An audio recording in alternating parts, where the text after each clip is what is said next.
Diyan. Pagtali tayo ng ating buhok mga ka-idol. Ngayon grabe. Nagsat ako pamalansa.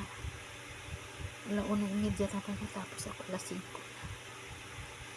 Kasi hindi naman pwede yung mga masilan kasi yung pinalansa ko mga damit.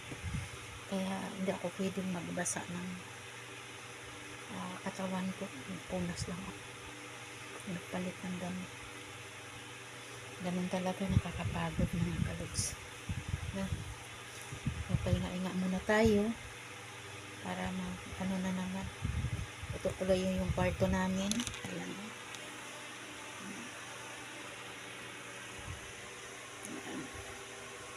Ayan, yung bintana. Tinakipan ko po ng ano yan kasi pag natulog ka, kitang-kita.